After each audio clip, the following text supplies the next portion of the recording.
My name is Karen Hennessy and I work here at the Contemporary Music Centre, and I just want to thank you all for coming and to welcome you all here today to this session. So we're delighted to be hosting this here, and we're delighted to be working with the Music Generation on the session. And we've been having many conversations with Music Generation around this area that we're looking at today. And in particular, I'd like to thank Eve O'Kelly for all of the work that she's done on this morning and for the many conversations we've had.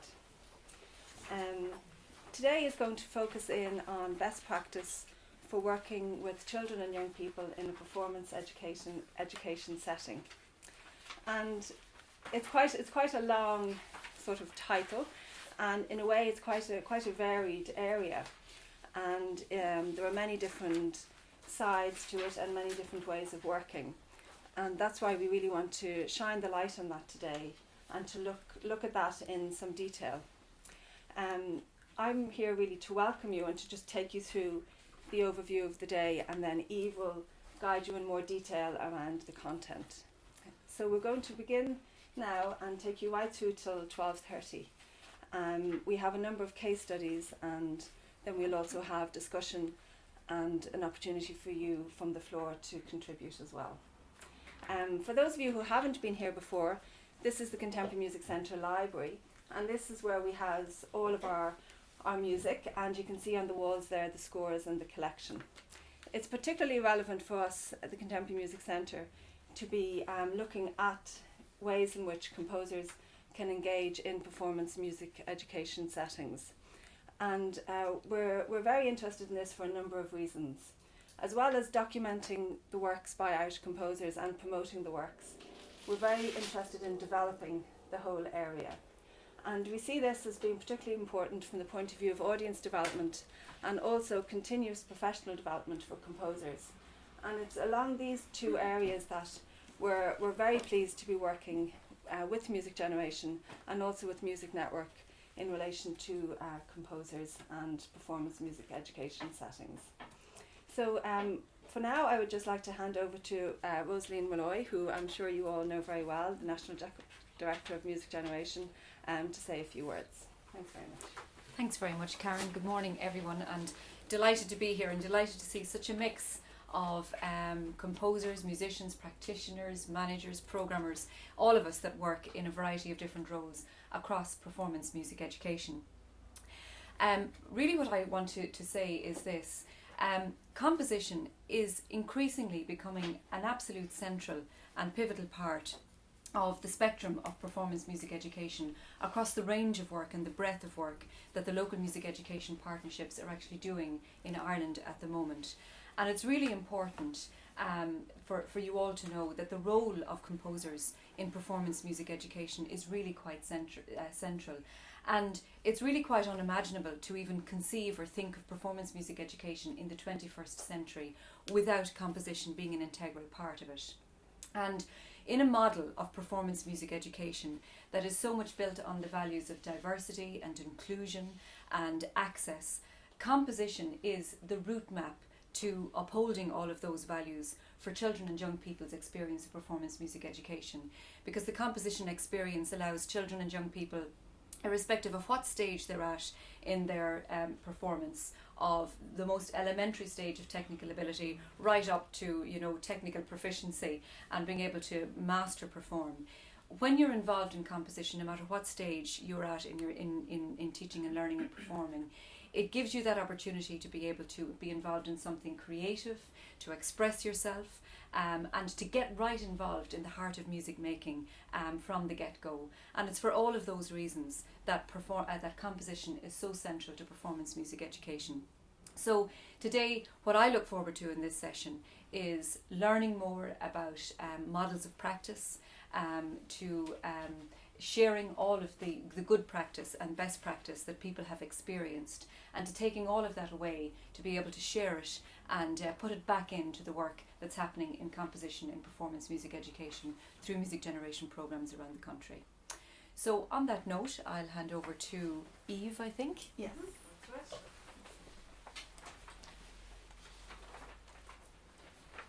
So, now Jonathan, do I need to be sort of anywhere? Okay, I'll just stay here. So good morning everyone and welcome, and just to echo Karen and Rosaleen, thanks for coming, and it's great to see such a mix, and for me it's a particular pleasure to be back here and to be back in this room. To be honest, it's a bit of a time warp. Some of you may not know I used to be the director here, and although it's 5.5 years since I've handed that role over to Yvonne Ferguson, who's now carrying it on so well, this building and this organisation will always be carved on my heart, I might as well admit, in a good way. Mostly in a good way. So, I'm not going to talk for too long really, because I think the most useful thing we can all do is have the discussion and the questions and answers at the end. And before we get to that, then we're going to have 2 case studies of different ways of working in a music education context with composers. So what I'd like to do is just frame some of those ways, and also put out some of the thinking that CMC and ourselves have done so far in trying to tease out what is it that we need to do to help more of this work to happen, and to happen in the best possible way, hence the best practice title. So I would just like to put out a few kind of thinking things first and explain a couple of things as well. And so there are 2 terms or phrases that will float around a lot, certainly from the music generation side of things, and one of them is performance music education. So what's that? This is the phrase that music generation uses to describe the broad way that it works with children and young people, because we don't work with the state curriculum.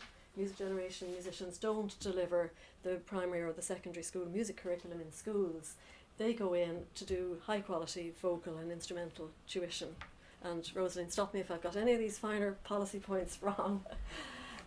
So performance music education is how we usually refer to that, and the performance bit of that is really important, because in the way that our musicians work, and there are a number of them in the room who work with different partnerships, in the way that they work, it's learning by doing really, and performance always inevitably seems to be the natural outcome. It can be in the simplest way or in the most impressive way. It can be in the classroom for a few parents, no fuss. It can be in an arts centre with loads of fuss and excitement. So that's performance music education. And the other phrase then that you'll probably hear is MEP, or Music Education Partnership. And that's the name for the county music services, if you want to think of it like that, of which we have 11 in the country now, plus Donegal, as we have 11 areas in the country, plus Donegal, which was the original pilot project for all of this. And you probably know that Music Network, and my colleague Deirdre here is here from Music Network, is the parent company which sort of dreamt up the original vision way back. But that's something that you can look up on the Music Generation website. So the thinking pieces then, if both ourselves and CMC are looking at what's the best way of getting composers, in other words creative people, to work with children and young people within an education context, I think there are a few new ways of thinking about models for this. For instance, composers do fit into a structure very, very naturally with children and young people, because frankly what happens to us, I think, as we get older is we get the creativity kind of knocked out of us. But do you know any small child who isn't instinctively creative on absolutely every aspect of their lives? I mean, that's sort of the pool that we're born into as a baby or a small child, is to be creative about everything. But as we go up through our education, people tend to say to us, no, that's wrong, you have to do it like that. Now, composers generally, I think, again, have sort of rediscovered that play creative bit of themselves again, and very often they're playing as adults with all sorts of new ideas, and people are saying, no, that's wrong, and the composer is saying, no, that's how I see it, that's my music. So when we bring those two together actively in a room, in a space, just magic happens. Now, that's grand, that's almost the easy bit, but how do we structure it so that it works just on a practical framework, on a production framework almost? So I would say that there are a couple of aspects to that. The children and young people, and I use that phrase because we think of sort of 0 to 18 really as the market almost for this kind of work.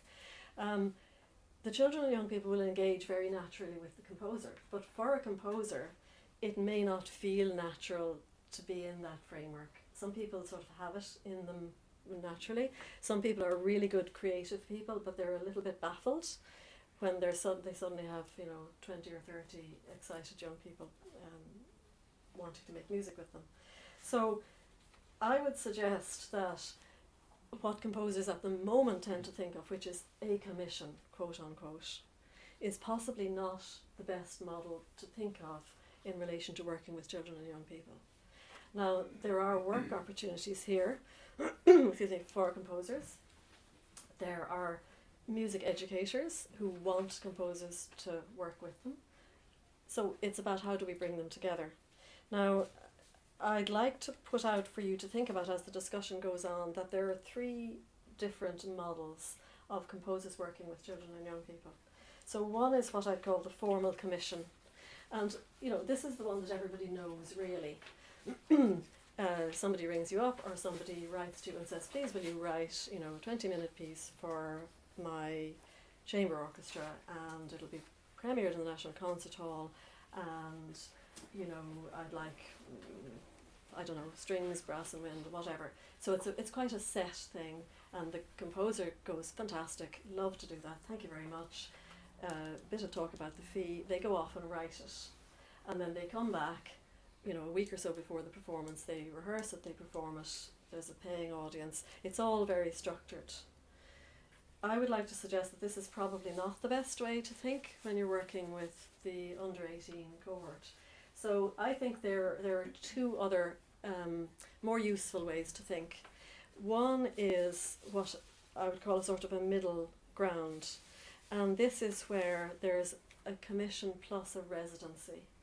Now, a sort of halfway house where the composer engages actively with the children and young people in a workshopping sort of framework. The composer is drawing out the creativity of the group. There might be a separate commission element where perhaps the composer is asked to write a kind of a wraparound framework, but essentially you have the creative part in the middle is written by the children and young people. You just might need something to kind of top and tail it. In that case, the commissioning bit belongs to the composer, but the bit that was developed in the workshop and the residency belongs to the children. It's their music. The composer helped them, but it's their music. In the straight up and down commission, obviously, it belongs to the composer. He or she went away, to their studio, wrote it, and came back and said, here's my piece. Now, so those are the end, the sort of the formal part, the middle combo way, as I think of it. Then there's what I'd call a creative composition residency, which is at the other end of the spectrum. And this is where the composer works with a group of children and young people to draw out their creativity in the room, on the spot.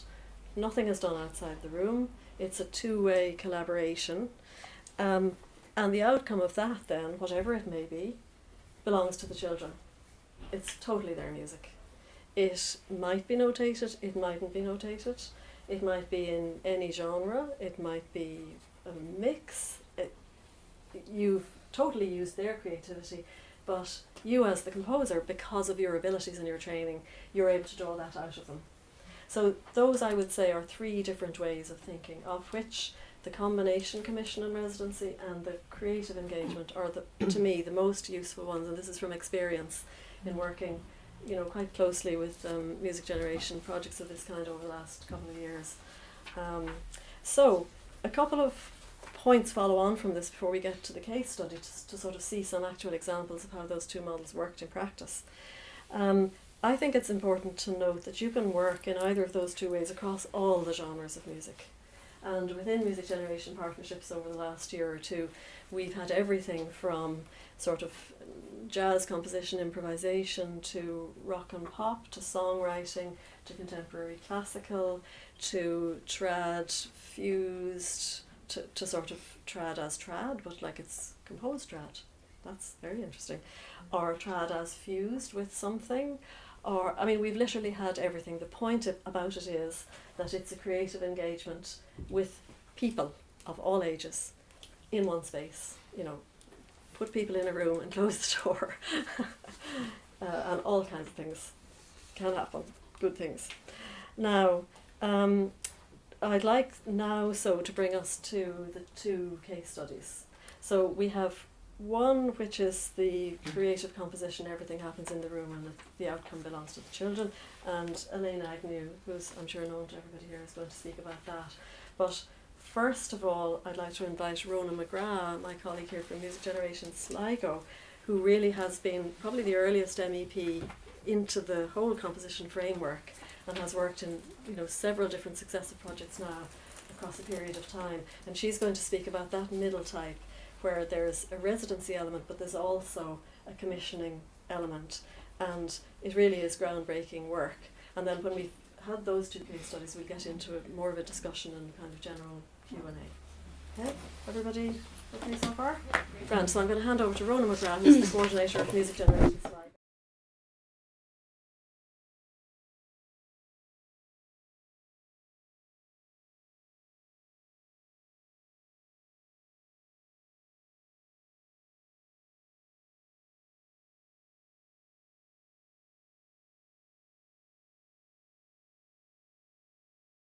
Program.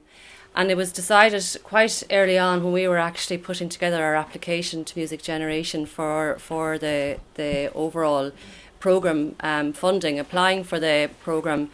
It was decided that we would be able to access Present for Art funding and use that, because there has to be match funding in all of Music Generation's programmes, and that funding would be part of the match funding. So from the outset there was a call put out to 5 composers to once we had the Music Generation programme in place, and the outcome was that Brian Irvine was selected as the composer for us.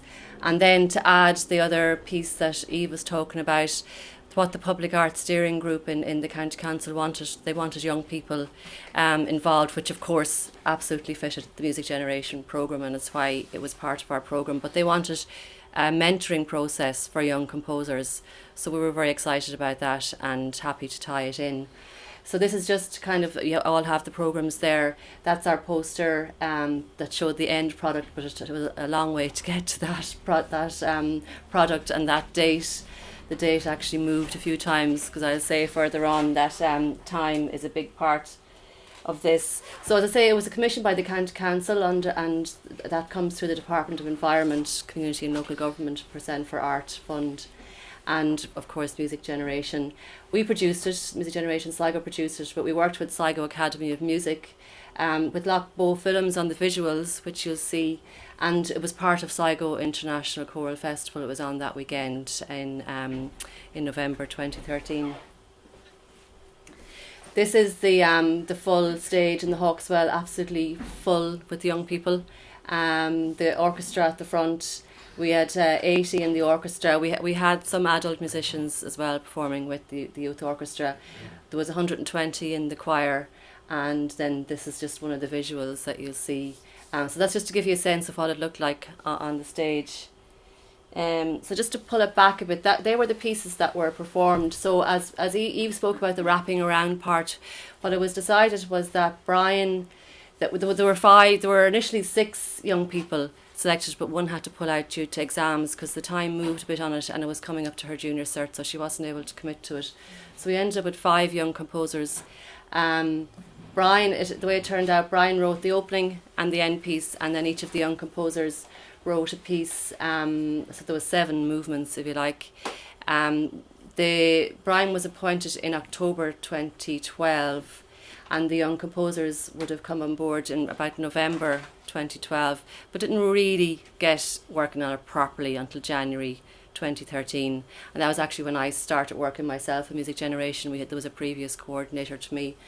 So originally the date was set for April 2013, but it became very obvious that wasn't going to happen, because there's a lot of work involved in mentoring young people to bring them to the stage where they were ready to actually write the piece and there was so many aspects to it. They were writing for a youth orchestra as well. I suppose that's another aspect which I come to, like it's all young people writing and performing, and that kind of brought its own challenges, exciting but challenging as they were. And from the very outset, Brian wanted visuals. That wasn't something that we had anticipated, but it was actually really important part of it. It kind of brought the whole, a whole sense of a show to it, where it wasn't taken away from the music at all. It actually complemented it really well, and it brought even more young people into the mix because we had a team of young artists along with some adult artists developing those visuals. So that's just, they're all listed in the programme anyhow, the names of our young composers and the pieces they wrote. And they decided on space as the theme. That was just a general consensus among them all with Brian from early on, that space would be the theme, and it gave lots of scope. So, 5 young composers, what does that involve? Well, we had to get them MacBooks. We bought 5 Macs by Sibelius. We needed to find a suitable working space for them to meet Brian. They would have met him after school. It was every few weekends that they met. It was probably every 6 weeks that they met Brian, kind of from January on. And we found to find a suitable working space and time that wasn't impacting on their school day too much. So it would have been after school, and then as we get closer to the having to have it ready for it to be learned by the orchestra and the choir. So kind of May, we started to have to pull in full days and say, could you get time out of school because we really need to get this. So it was kind of. They were finishing it up by May, June, but really over the summer, Brian would have gotten the work from the young composers and had to do a bit of work on it, obviously himself, to make it ready to be scored. And really it was September before we had it out to the choirs, to the directors. So communication, appropriate communication, like with the young people, let's say in between permissions for them to communicate with Brian in between the workshops and that sort of thing, and time. The choir, we had 2 secondary, we brought together, we discussed how we would do a choir.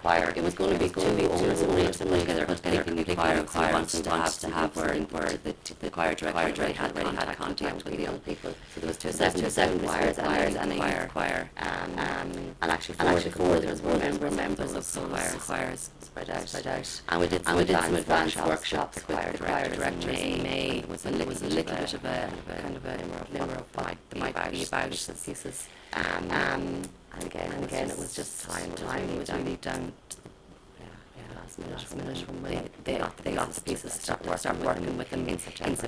They have to have them by September. They were back at school. The orchestra, as I said, it was the Sligo Academy of Music, the Sinfonietta youth orchestra. So again, they got the scores in September. One young composer would have been a member of the youth orchestra anyhow. And what was lovely to see, the contact with the young composers. The young composers came into the rehearsals with the youth orchestra, and you'll see it in the clip. They were able to kind of stand in front of their peers, which they were quite nervous about, but they were able to help explain what their piece of music was about and how they thought it might sound, and what their kind of why they'd written it, essentially. So it was lovely to see that happening. And again, time, you can always never have enough time. So that's just a photograph of the choir. And the choir, they ranged in age from kind of 5th class up to mostly secondary school. But like, you just see one girl there, she's standing like this, because there wasn't enough time, I suppose, to perfect the performance.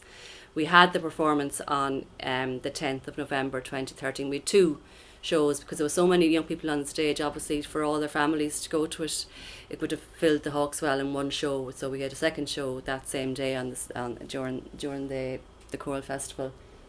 And we performed it again then in 2014, thankfully, because they didn't want to let it go. And they still haven't. The pieces are still performed. We performed it in the Hawkswell for a school's audience during the daytime, and then in the concert hall as part of a Music Generation conference and gala event. So that was really special for the young people to be on the concert hall stage. That's the 5 young composers, Ferdia, Ciara, Niamh, Alice and Matthew, with Brian after the first performance, very happy with themselves. And I have some quotes.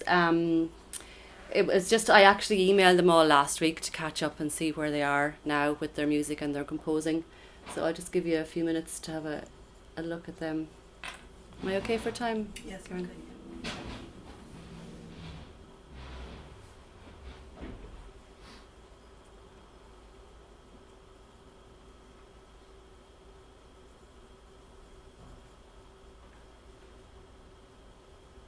Was what they were kind of getting across, even now, 3 years later, was the impact that it had in working with Brian. He was a fabulous person for working with young people, and gave so much of his own energy. I think he was just absolutely exhausted after the performances in November. But Elaine, I'm sure you know that, how much you give of yourself as a composer, but particularly in working with young people. He also conducted, as you could see from that photograph. But also the sense of pride they had when their music was performed. And also the nervousness, as I said, that they had in standing in front of young people their own age who were performing their music.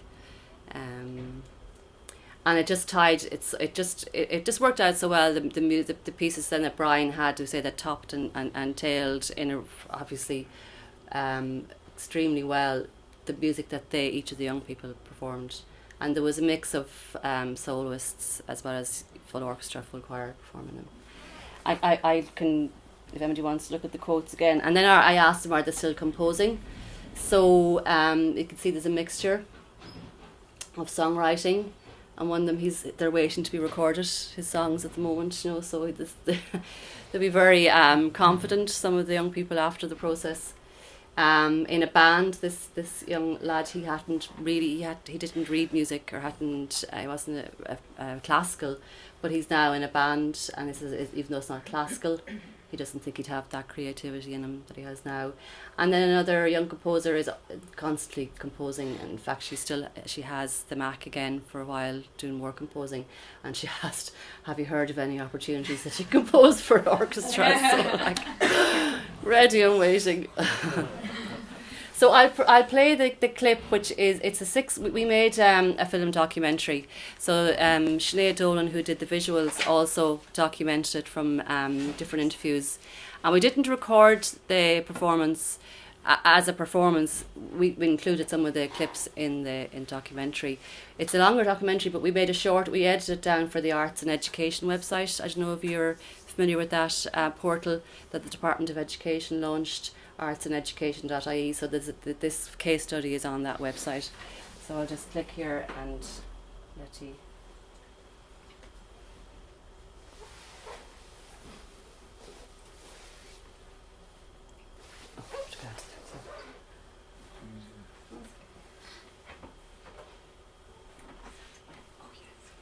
So they say this is an edit of about 6 minutes from the longer document. Thanks, Jonathan. Yeah. I've been part of this music generation course in Sligo, where we've been doing composing courses with composer Brian Irvine. It's been an enormous project, because we started off with, we'll say, 5 young composers. Actually, none of them had really written a piece before. Well, I remember the first time we walked in, Brian just got us to think of all these different themes, and then we did all these different rhythms, and it was just, so from that I was thinking, how are we going to compose a piece from that? And we decided collectively that we would write a sort of multi-movement work about and inspired by space. What we asked them to do was write a piece for orchestra and choir, which was an enormous kind of task. So what we now have is 150, 200 young people or something like that in a room singing the music that they made. Before the programme, I expected it to be in a centre with a really strict person telling us all the ins and outs of classical composing, and when Brian appeared it was completely different. I remember the day we got the Mac computers that we were all given for the piece, and the very first day we were messing around with the music software Sibelius 7, and it was just noise we were coming out with, and that was the story for a good few weeks. First, when we got Sibelius, we didn't know how to use it at all. I was like, struggling with it, going, oh, how do you do this? And then I'd delete something and I wouldn't save it. But now, when he taught us, if I had to go back and do it again, I know how to use it now. It's like everyone else in this program actually knows notation, but I don't have any experience in notation.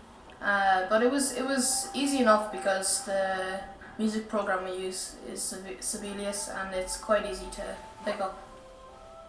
I think what they've all made is really astonishing and very reflective of their characters. They've managed to kind of tap into something which is about them. I wasn't able to put like Irish instruments on Sibelius, Yeah. but I just put them on other instruments. I think that's it. I felt just as the little girls trying to compose a piece for an orchestra. I didn't really see it much as a proper orchestra and me being a composer, but now after it all, it's just been amazing. The pages that the orchestra are reading off, and it has your name on it, like where the composer is, so it's just a great feeling. When you listen to the final pieces, the ones we've come up with after 8, maybe 9 months of working on the pieces, we've come a long way. We've all developed and discovered our musical styles. I was worried that I wouldn't get the score done in time, or that the choir wouldn't have enough time to learn it, and whether anyone would like it. I just think that I'm so lucky that I have this worry, because so many people can't even dream of having this opportunity. So it was just brilliant to put things in perspective that we were getting this chance.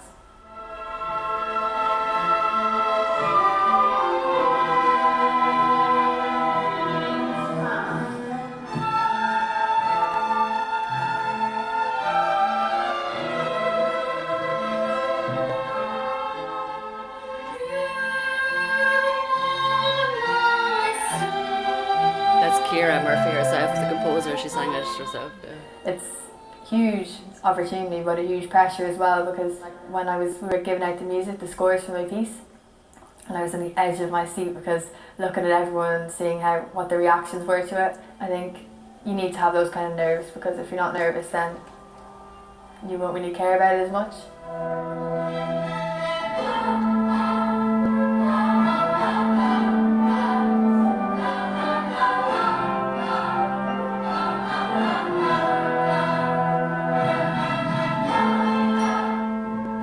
Together so well to actually run through the full show, to hear the music and with the visuals. It's absolutely great.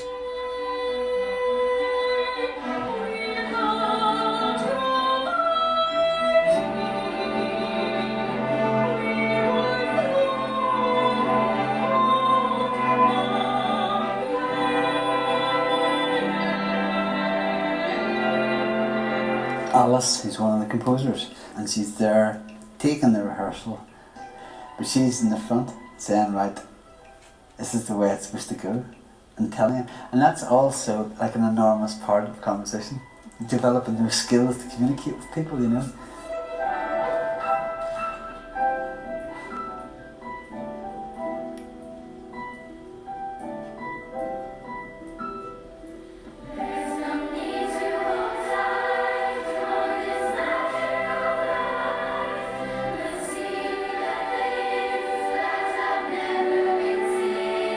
There are difficulties about doing projects like this in somewhere like Sligo, because what you have is a group of very individually motivated teachers and students. So you don't have that embedded musical instrument learning in schools. People learn instruments outside of schools, places like the academy, which are not part of an institutionalised structure. I mean, I think that's principally the objective of music generation, to establish or create an infrastructure that will be here forever.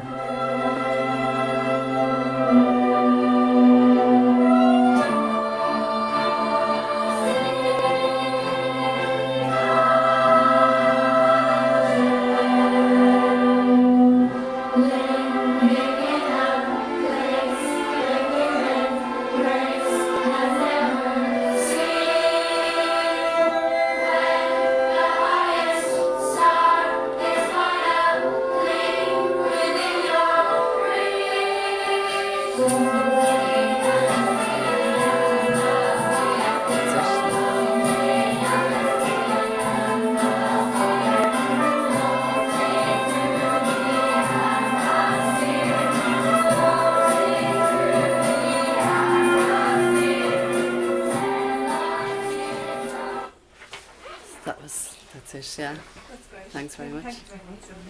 So we will have an opportunity later to have contributions from the floor or ask any questions. So we'll run now. Oh yes, yeah. Great. Terrific, Rona. Thanks very much. That just was an amazing project, and it wasn't just from the composition side of things, but I remember being at the rehearsals before the first performance, and even for the young people in the youth orchestras and the choirs, it was very new for them all to be performing in a big group, and you could really sort of see them trying to get their heads around this whole thing of being so many people together in one room, also working on music that was unfamiliar to them. But by golly, by the time they had the first performance over them and they were on to the following ones, they were just steaming ahead. And I'm sure you'd find with anything you do with them now, like they come straight in and they know what it's all about and they get on with it. So that's all a bit of this whole process as well. That's all why it's so useful. So I think what I just want to say that you saw, for me, what I saw in that was what we think of in music generation as the possible self. This is young people looking at Brian and going, I could do that. I like this process of developing my own music. Actually, I could do that one day. And that's so important. Composers are such good role models for that. And also, it really makes the point that, number one, composers are alive. They're not dead. They don't have long curly wigs. They're not all men. All of that. It doesn't have to be stuff that was written like how many 100 years ago? And that's really important. So thank you, Rona, for all of that, and congratulations on the work. So now Elaine Agnew is going to introduce us to the third model, where nothing comes in to the room at all. It all happens in the engagement, and she'll introduce the project and explain to you what it was all about, and that happened under the Music Generation Arts Council partnership. And if anyone's wondering, what are the processes about this, those are some of the things we'll look at in the discussion after, so we just want to stick with the music for this part. Excellent. Thanks, Elaine. Hi, good morning everyone. I feel I need to get you up on your feet doing some kind of a workshop warm-up, but we're going to do that at the end. I have about like a 10-minute slot, so everybody should have a music sheet, and I'm delighted to see Robbie here and lots of strong singers. So I'm going to talk about a case study that I was involved in last year. And I'd just like to end my little bit this morning having a sing through this really beautiful song that was created by a group of children. So I'm going to talk about the composer as a resource in the classroom, where it's all about the kids and it's not about the composer whatsoever. The composer isn't paid a commission fee or anything. You're there purely as a facilitator. And this project that I'm going to base just my little bit about was a project with Music Generation Louth. It's funded under the Music Generation Arts Council partnership last year, where I worked with two other musicians, and we really explored the music around Carlingford, that area of County Louth.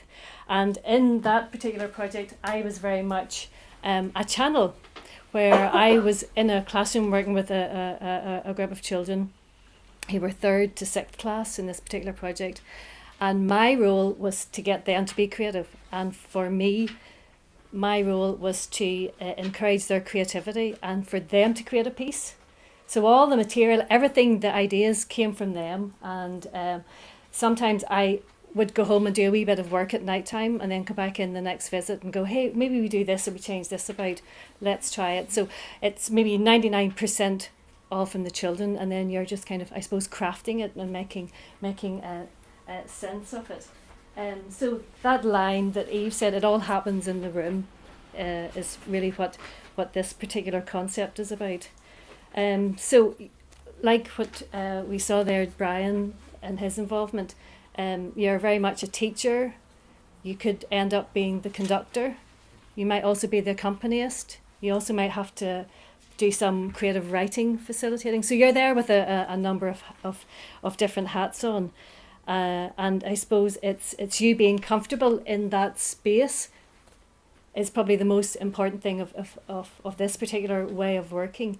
It's something that you really, really have to love doing, or else it could be, for some people, it could be their idea of hell, being in a class with 30 kids with instruments and the noise and how everybody could just, it's I suppose it's all about how comfortable you are in those situations. And I think for me, it's something I've always really been interested in, is taking creativity into a classroom and encouraging them to be creative. Because I'm a great believer, if you've got a heartbeat, you can make music and you can play music. But I think the person who does that, who facilitates it, the composer, still needs to have incredible compositional skills. So I still think that you, as a facilitator, as a composition facilitator, have to be really, really skilled and really well, have a very high level of achievement in your own creative work, and to be very confident in what you do. And then when you go into the classroom, you can really relate to whoever your audience is. So in this particular case study, we decided that with the group of children I worked with, we were going to write a song, and that came from, I suppose, the theme of the project, where we were re-exploring the music of the Kingdom of Oriel all around the north part of County Louth. And it was really the children who came up with the idea of wanting to sing. And I said, well, if we're going to sing, we need words. So the children themselves came in to a number of different sessions, and they just went home and they came up with the idea of writing about what it is that they love about where they live. And so that became the title of the song. So they came in with little lines, and I was working with Zoe Conway in the project, and so she had time to type out all of their words and to create a little verse. And then with the children then, I got them to set it to music, and I'll explain exactly how we did it. So the music belongs to them and not to you, so it's slightly different to, I suppose, elements of what Rona was saying, where part of the project with Brian, he was the composer, and then alongside that then was the work of the younger composers. I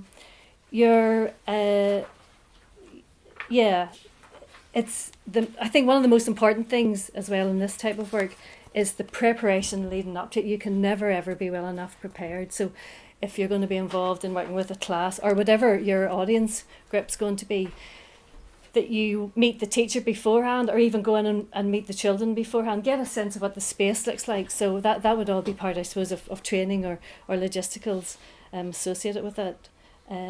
But I do have to say that you have to really, really love this type of work, and that you're comfortable. Quite often a teacher will get involved. I like to have a big circle of chairs, so you get rid of tables, and when you're sitting in circle chairs, you're the facilitator, but there's a sense of evenness among everyone, and quite often the teacher may stay behind their chair. So I would always put out an extra chair and make sure the teacher comes and joins us. And I think children love that when the teacher gets involved and becomes one of them. So there are things, I suppose, that I've learned along the way, and to be really, I suppose, to make sure that you have enough time to achieve what it is that you're being asked to do, so that whatever or whoever is setting the project up, that you know exactly what's going on in your own head, and that you know that you will be able to create with the children this end result within a given time frame. If you think the time frame is too long or too short, you need to speak up and say that. So, but it's one of those things, you don't really know your audience until you're actually in working with them. So the whole idea of preparation and knowing exactly the resources that you have in the classroom. Do you need a piano? Do you need to bring a keyboard with you? Do they have any percussion? Are you going to play percussion? Do you want to do chinned, unchinned? So they're all the things that you really need to focus on. And I think the reason why children really love it, and children really do love it, and teachers seem to really love it, and they seem to think that composers bring some kind of a sense of magic. Like, they'll always say, how do you get the kids to do that? And even when we do concerts and parents come in and they'll say to me, how do you get my child just to stand there really still and sing? Whereas, at home they're all over the place. So I think it's when you're doing an activity that they have complete ownership of and that they're completely engaged with. And it's that sense that you're really bringing music alive. So it's their words, it's their song, it's their tune. They're standing up there, they're presenting what they have created. And they get the same buzz from it that I get, and I'm sure all the composers in the room, that they they get as well. And I think the really great thing for me is that I learn as much from them as I hope that they're learning from me. So it's definitely very much a two-way thing. And it's that whole idea of you're learning by doing, the whole practical aspect of it. And as what Eve was saying there, that those young composers involved with Brian, you know, are thinking, you know, I can do this. This is easy. That's the whole thing. It's about making it easy. So you're not going in there with a certain set of skills and you're trying to put your ideas on top of them. Your skill is being able to communicate with them and to be able to get the best and sometimes the worst out of them. And then with whatever it is that they create, that you know, however crazy it is, however loud, however quiet, however minimal, however busy it is, that you will be able to somehow with them craft it into something that has a beginning and a middle and an end, that has a climax at some point, that has maybe some contrast and dynamics. So you're thinking of all the musical stuff, the ingredients that makes it, I suppose, fulfilling as a listener. So you have to be aware of the actual listening audience, what they're going to get out of it. And I think the most important thing is that there's no right or there's no wrong. And I think that's what children love, because I think, you know, when they do, well, I'm just thinking when I used to have piano lessons and you play a wrong note, and the amount of times I was, well, that's wrong. Whereas with composition and creative work, there is no right or wrong, that you can make the most beautiful things out of the most weirdest material. And you can create moments that are intensely beautiful and then moments that are just completely manic. But it's the enthusiasm that you bring into that situation and the fact that it's really obvious that you love being there. I think they're the two main things I think that you can bring to it. And it's not focused on grades. And I really like it when children actually don't play any music instruments. So in this particular case, if everybody just grab their little score. We're in a school in Rathcore, so it's just outside Carlingford. And there were about maybe 30 children in the class, and it was a split school. I had all the 3rd to 6th class. And I ended up just working with 11 children because they were the 11 children in the room who didn't play anything. So in a lot of projects, I always end up with the kids that don't play any instruments. And in this particular project, because I was working with 2 traditional musicians, all the fiddle players, tin whistles and guitarists had gone, and they were working with Barry and with Zoe, and they were doing their own little work and practicing music that they had composed for traditional instruments. And then I was left with 11 little kids all sitting in the front row going, well, I don't play anything, and I don't sing, and I don't do this. So we had decided in an earlier session that these 11 little kids would write a song then that every child in the project would sing, and there were 4 schools altogether. It was maybe up to 70 children. So all the children in the 4 schools created words. So I've just put a selection of the words there at the bottom. I like where I live. I live in Rathcore. There's the Cooley Mountains and Templetown Shore. So really, really beautiful words. And the children, as we were singing it, were able to, oh, that's my line, and that's my line, I did that bit, and isn't that a great bit? So they had real sense of ownership of the piece. And so what I did was, I have a box of chime bars. I love chime bars. My car is full of boxes of chime bars. And they're, you get a box, and there's 2 octaves from G up to G, all the white and the 9 black in between. And they're all handheld. So if you've got 25 children in a class, you can get them sitting in a big circle. Everybody randomly come and grab a chime bar and a beater. And okay, we'll start here. And can we go around the circle and everybody plays one by one? Ding, ding.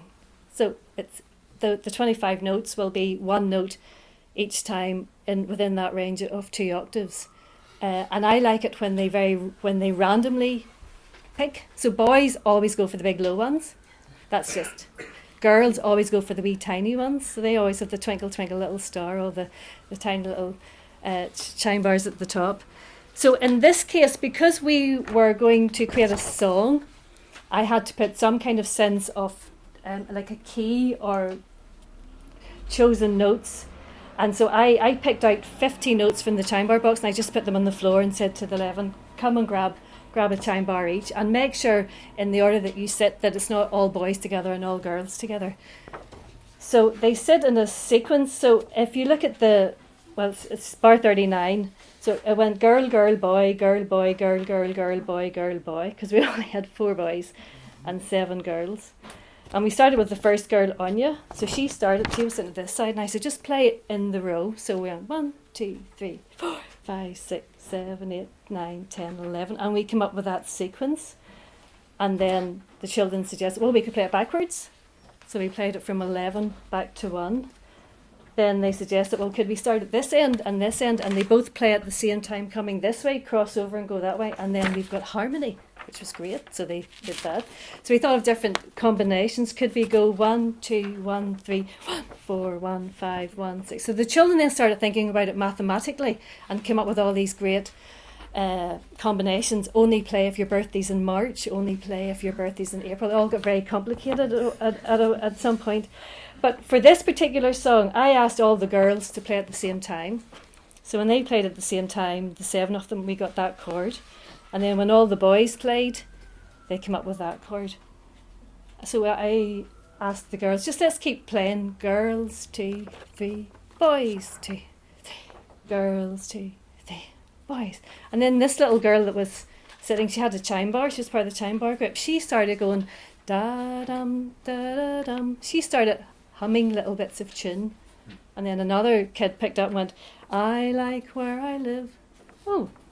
So the idea was that we had these chords, and then they started making up the tune. And that was how this little piece was born. And then I took it home and just tweaked a few things and maybe changed a few of the lines around because the number of syllables suited the line a little bit better. And then I came back in the next week with a keyboard and we sang through it, and they were so chuffed. And then when we taught it to the 4 other schools, everybody loved it. But I went home thinking, oh, you could do this and then you could do that, and it'll work as a round, and that's really beautiful. And then thought, no, it's theirs. It has to be exactly as they had composed it. And I think when we did the performance, we did a couple of performances last year. This was probably maybe one of the most beautiful moments in it, where everything is very still and the kids sing with these beautiful voices, and the melody is very simple, and the words are theirs, the melody is theirs, and so they sing and perform it in a completely different way. If it was something that I had composed that I was asking them to perform. So will we have a wee sing through? How's your sight reading? This is the test. Be very still. And would you all like to stand? Because you should never sit and sing. Back on your toes. So the chime bar melody, the 11 notes goes like this.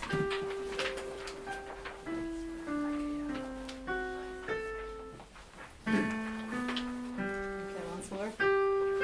3, 4, 5, 6, 7, 8, 9, 10. And I suppose that's how we ended up being in 3, 3, because there's a kind of a waltz sense. 1, 2, 3. And we decided just to put in a little rest at the end to make it 4 bars of 3, 4 times.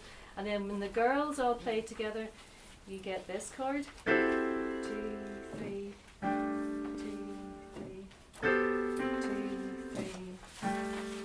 So that was how it comes. So it's basically 2 chords. It's like C major with another F sharp and G. 2, 1, 2, 3. I like where I live. I live in Rathcore.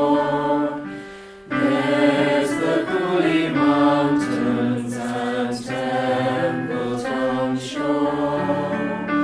Up the Cooley Mountains, looking at the loch, looking round and waiting for all the ships to dock. Over to the mountains, standing tall and high, in the lovely forests where nobody can sigh. Down to Rathcore Beach we go, on a boat and row, row, row, life jackets and oars in hand. What a make-believe land, what a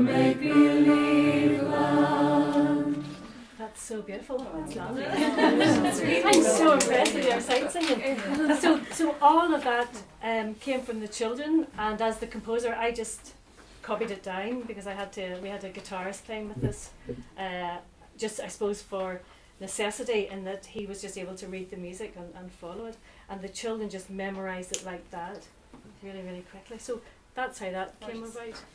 It's a really, really sweet song. Like, yeah, but it's not childish, or there's something really quite magical about it. So my role in this was as a channel to encourage the class to be creative, and that's an example of how we did it. And I did it with a set of chime bars, and worked with 11 children in this case who didn't play any music and who maybe slightly felt a bit left out, in that all the other musicians, the children that did play instruments, were away off rehearsing and doing other things. But they were so buzzed by this that they just thought they were so much better than everybody else. So it's really important to make every child that you work with, because the ability within the classroom is huge, to make every child in that classroom feel incredibly special. Because quite often, if you don't play an instrument, you go and write some words, or you do this. But I say it's the kids that don't play music are maybe even slightly more creative than others, because they really don't know the right or the wrong. They're not aware of that at all. So I love this way of working, and if it's something that composers would really be interested in, it's something I think that there's a lot of opportunities out there. So please take your words home and teach it to everybody at home. If you've got children, teach it to all your children and keep singing it. Thank you. Cheers. That's so sweet. That's fantastic to hear those two case studies. So we're going to actually bring everyone back up here. That's why we have the chairs, and have an opportunity to hear a little bit more, and also enable you to ask a question or make a comment. I'm conscious of time because I know some people have to go get buses at 12:30, so we're fine for time, but we will aim to finish up at 12:30. One speaker we haven't heard from, but who might say a few words as well about their experience, is Deirdre Moynihan, who's great to have with us here from Music Network. Deirdre is the programmes manager in Music Network, who were the initiators behind the sort of music generation infrastructure and project. And we'll all gather up here, but maybe Deirdre might begin and open up this session talking a little bit about Music Network's experience at the moment with commissioning and the quite varied range of projects that you're working with. So I'll just welcome Deirdre and welcome Eve and Elaine back over here, and I'll sort of go over here and maybe that should sit there. The flavour of Music Networks, because then it'll give people an opportunity to refer to everybody if they have any questions, of course. Absolutely. Thanks very much, Karen.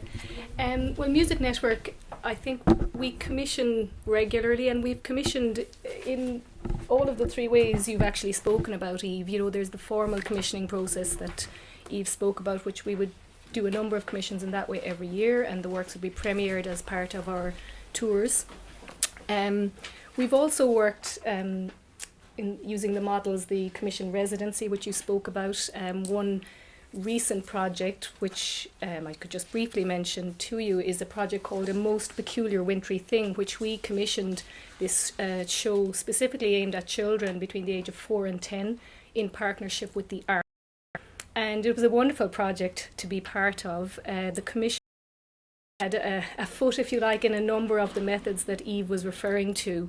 The project, it took place it was nearly 2 years from start to finish, but we commissioned Brian Irvine to work on this new commission, and it began with him working with very young children, age 6 and 7. They had workshops in the Ark where the children came in, and he encouraged them to put forward ideas in relation to snow and winter, and so they drew pictures and they got involved. There was an ensemble there for them to work with on the day, and they ended up conducting the ensemble, suggesting that people speak in different languages, and all these crazy ideas that eventually fed into the work in some way that Brian would eventually have commissioned for the show, or have written for the show. So it was a way of getting the children involved right from the start.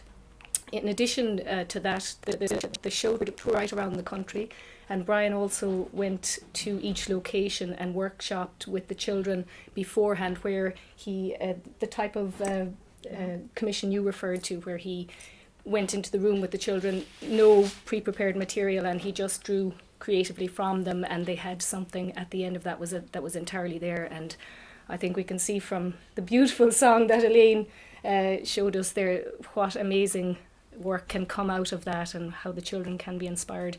So I suppose we have seen firsthand the value in commissioning across, using a variety of processes. And for us, it's important that the end work has, such artistic merit. It's of the highest quality, and it's important to say that whether something is commissioned in the formal way or whether it's a child-centred approach, we have found that the artistic merit is absolutely as high across each commissioning process. Some wonderful works have come out of each process, and that's something that we feel is important to stand over and to communicate to everybody, that the expectation is that the quality of the work is extremely high, and we've certainly found that to be in practice. I suppose you probably want to open up to the floor, but just to say that we absolutely recommend and identify with all of these processes, and we're happy to participate in commissioning in these ways. Which is great, and as you've seen, there are many different ways, and what we would like to do with today is develop perhaps guidelines or something that we can maybe put down on paper, which will enable people to look at, I suppose, guidelines for working in these different settings. So just so everybody is aware that is the objective of this morning, that we will, after this morning, work on putting together information that we can circulate to you, both with links to resources and with, I suppose, do's and don'ts, for want of a better way of describing it, and to sort of feed into that, into that thought process that will continue after today. Would anybody who's just been here now maybe already working in this way? There are composers here who work very frequently in this way. Vincent Kennedy is here, Peter Moore, and I know you do a lot of work already. There are other people, Robbie Blake there is already working. So there's lots of you here who are very experienced in this area, and others, new faces to me too. So would anybody like to make a comment or contribute at this point before I move on and bring in the panel? Any thoughts, comments? It might be tricky to come up with all that off the top of your head. You mightn't realise how much you do by instinct after a while. Yes, because you would work very instinctively in schools. And having developed practice over the years, kind of think, what did I not do when I started, or what did I mean, the Contemporary Music Centre has worked with Peter here. Some of you may know, but we do have resources on our website that have come out of projects which Peter has worked on in schools in Dublin. And if you did want to have a look into those resources that you may yourself want to use in schools now, they're freely available. They're titled New Music Live, and there's 2 workbooks. The first set of worksheets in the first workbook, you can print off as PDFs, and they take you through different lesson plans that you can use in schools. And the second workbook introduced an electroacoustic aspect, so it's very much online as well. So you would need some backup in the classroom, which you can work through worksheets there as well, and the children are composing electronically in that.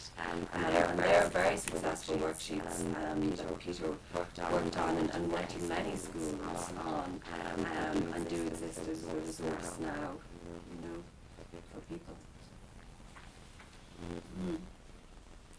Would you like to say a bit about? Yeah. I don't want to take over too much time. I'm conscious of that. So But it might be interesting for people to hear of some of the work that the Contemporary Music Centre has done in partnership with Music Generation and in the area.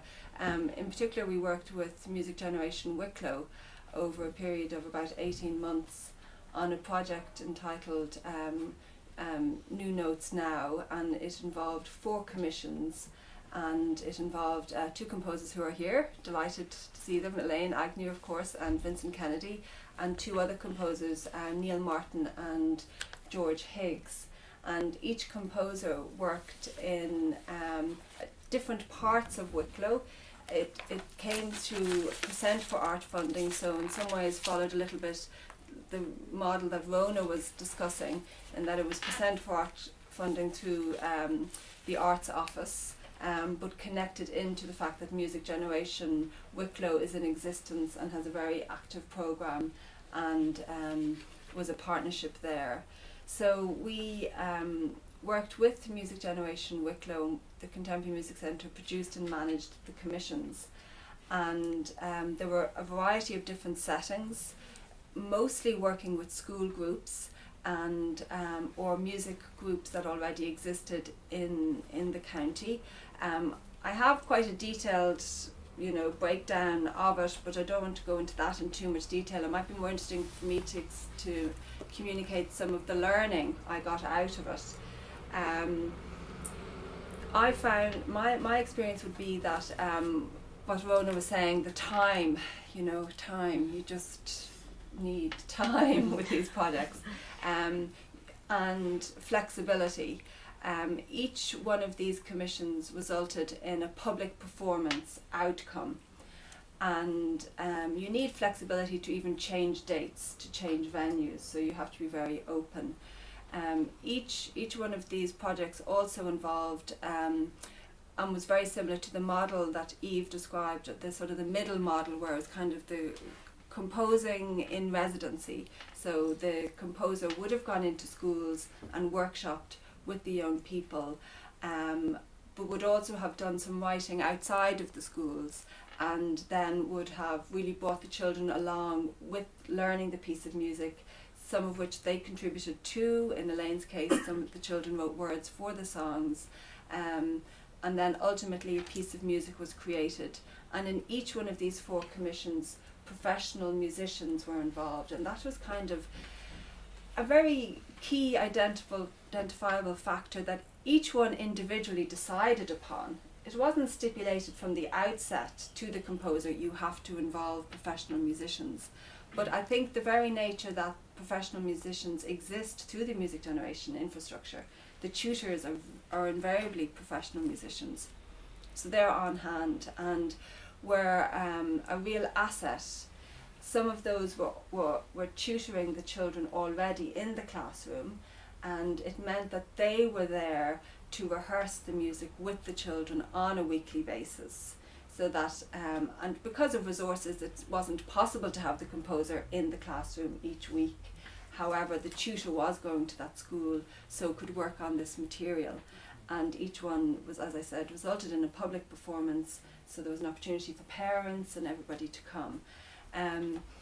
My overall experience on the project was fantastic. I mean, it was a lot of work, and it's very detailed work, and the way of working is quite different. There's a lot of communicating with schools, which wouldn't be regular work for me, and dealing with children also, I think, does require an extra layer of work just because they're children. So, that has to be expected.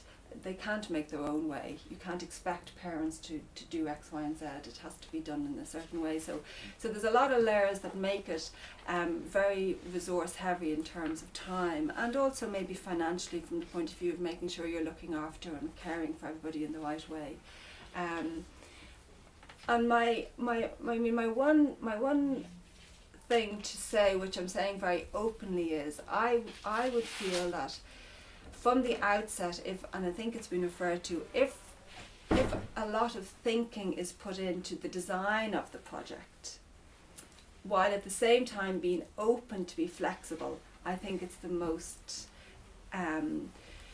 efficient in the long term and successful way of working. And I suppose that comes from the creators of the project. So be that coming from the Arts Office or from the Music Generation Infrastructure or the VEC.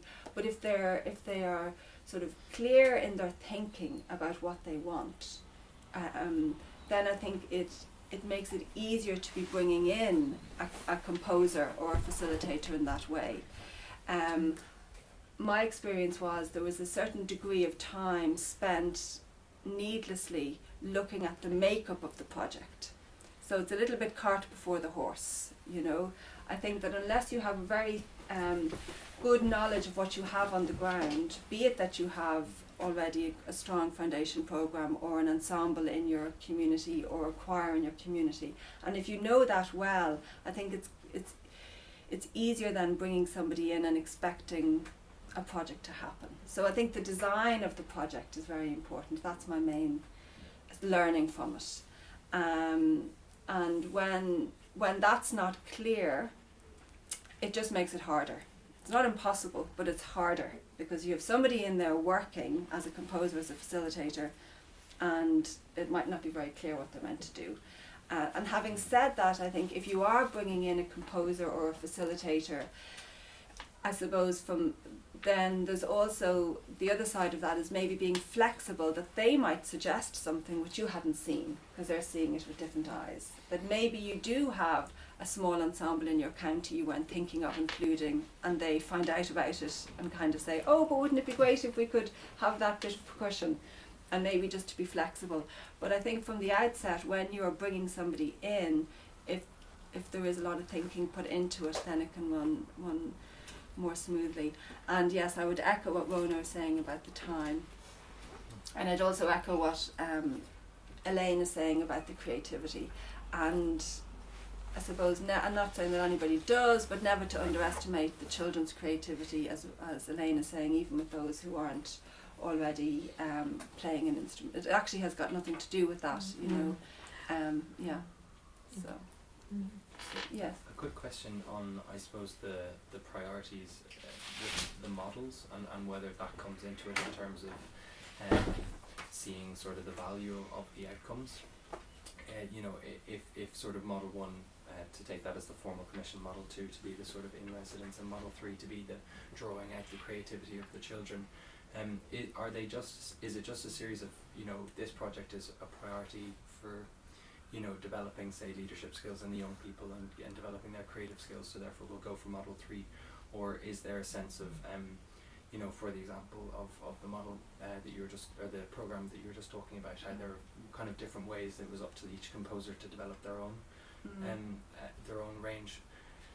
And I suppose I'm just kind of putting it out there, you know, are they equally valued in the sense of, if you go for the model 1, composer writes their piece and then it's up to the practitioners to develop the performance capacity of the young people, and that's just as valuable to them to have a chance to actually give a world premiere, for example.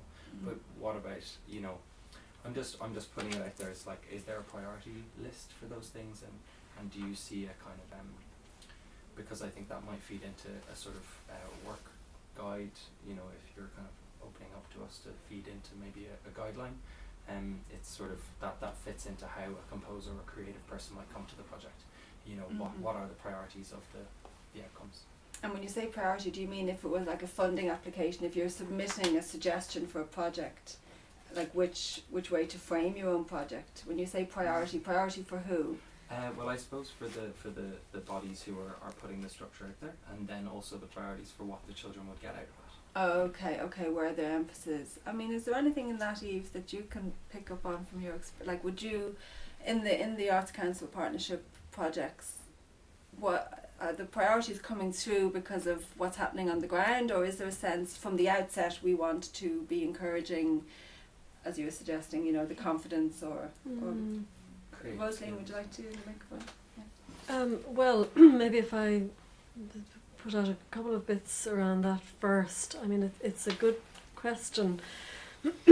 Well, first of all, Karen referred there to the Music Generation Arts Council partnership, and this was a fund that the Arts Council gave to Music Generation across all the music education partnerships to use for projects that brought not only composers but also, you know, professional musicians who might not normally be working with children and young people on a weekly basis, to get them to engage with children and young people in that sort of education context. That was a 3-year funding block, and you know, I'll say straight away, it's all allocated now. I'm sorry, but we do hope that it's something that will come around again in a future funding application.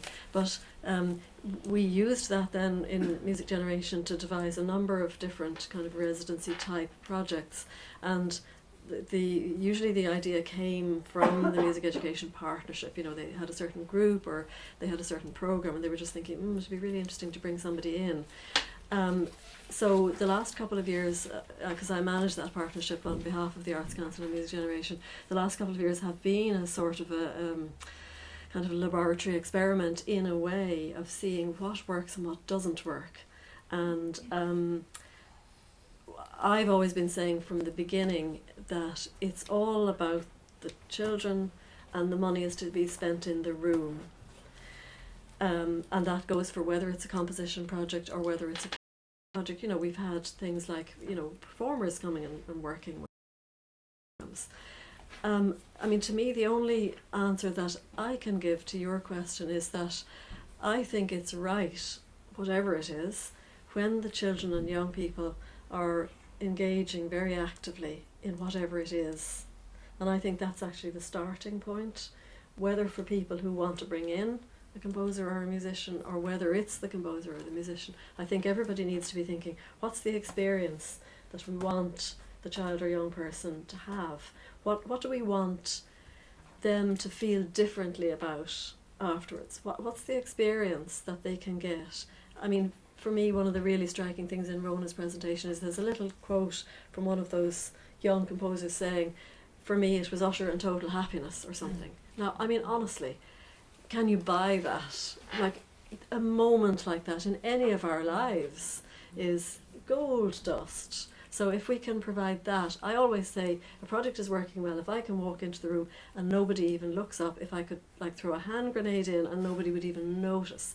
I don't care what they're doing, whatever they're doing, it's the right thing then, in the moment, if that can happen, you know.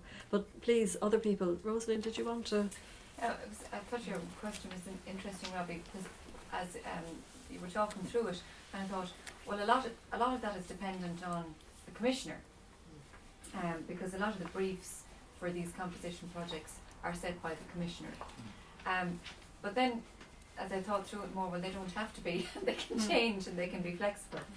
The only thing that I would say is that it was the point that I made earlier on, that music generation and the model of performance music education is very strongly built on values of access and inclusion and diversity.